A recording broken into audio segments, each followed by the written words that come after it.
এই dark psychology টেকনিকটি অনেক ভয়ঙ্কর হতে পারে, তাই কখনো ভুলভাবে এর ব্যবহার করো না।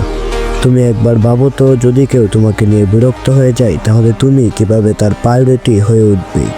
আসলে এর উত্তর আছে তোমার কাজের মধ্যে, তাই মনোযোগ দিয়ে শোনো। আমি যদি ভুল না হই তাহলে যে মানুষটা তোমাকে নিয়ে বিরক্ত, তুমি হয়তো সবসময় তার পিছনে এমনভাবে লেগে থাকো যেভাবে চাঁদ সবসময় তার গ্রহের চারপাশে ঘুরে বেড়ায়।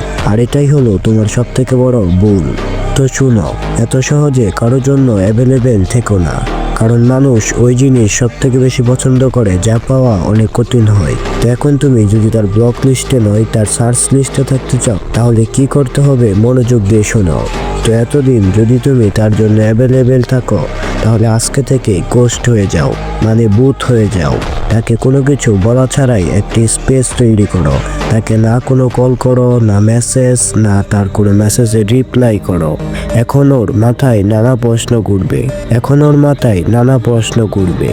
ও তোমার সম্পর্কে ভাববে, ও কোথায় গেল, ও কি কারোর সাথে আছে নাকি, আমি কি সত্যি ওকে হারিয়ে ফেললাম। আর ধীরে ধীরে এই চিন্তাগুলোই তাকে বাধ্য করবে তোমাকে খুঁজতে, তোমাকে মেসেজ করতে।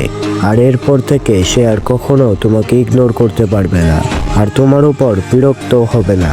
তো এটাই ছিল ডার্ক সাইকোলজির আসল খেলা। তো তুমি যদি এই টেকনিকটি বুদ্ধি দিয়ে ব্যবহার করতে পারো তাহলে তুমি জিতবে, আর যদি ভুলভাবে ব্যবহার করো তাহলে তুমিই হারবে। তো শেষে এরকম আরো ভয়ঙ্কর ডার্ক সাইকোলজি টেকনিক দেখতে চ্যানেলটিকে সাবস্ক্রাইব করে রাখো।